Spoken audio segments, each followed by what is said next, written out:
stepped on all over the ground. The night around us felt insanely heavy. My buddy was leaning against the fence, his lips still bleeding, muttering over and over, "Holy shit, holy shit." I told him we are going home right now. I asked if he had his phone, but he said no. I said, "Okay, just stay with us." We all walked together. Every single step back to the house felt like walking through enemy territory. Darkness was everywhere. I kept my brother and sister in front of me, my buddy walking behind us.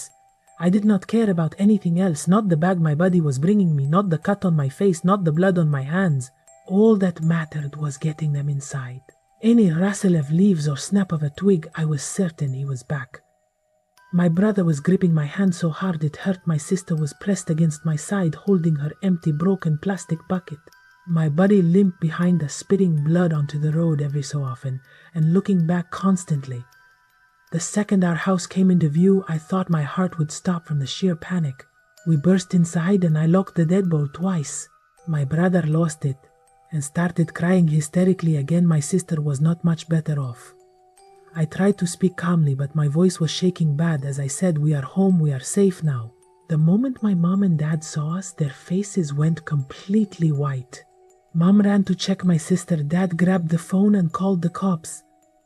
I just kept repeating myself, "This guy just appeared out of nowhere. He tried to take them." But the words were catching in my throat. The police got there fast. For the first time in my life, that siren sound was the most comforting thing I had ever heard. They flooded the area, spotlighting the entire forest.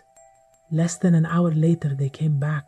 I managed to see him for just 1 second while they were putting him in the police car. His clothes were torn, arms shredded by branches, face covered in blood. He was still screaming incoherent stuff, fighting against them like someone possessed. One of the cops shook his head and said, "Obviously he was on something. Nobody knows what it is.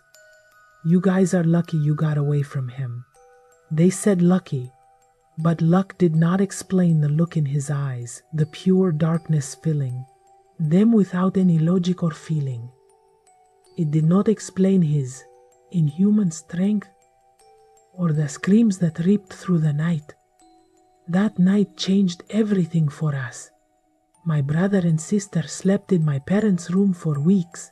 As for me, every single night I stared at the ceiling, imagining I heard footsteps outside the house. Since then I learned that monsters do not have to wear masks on Halloween. Sometimes they are just ordinary people.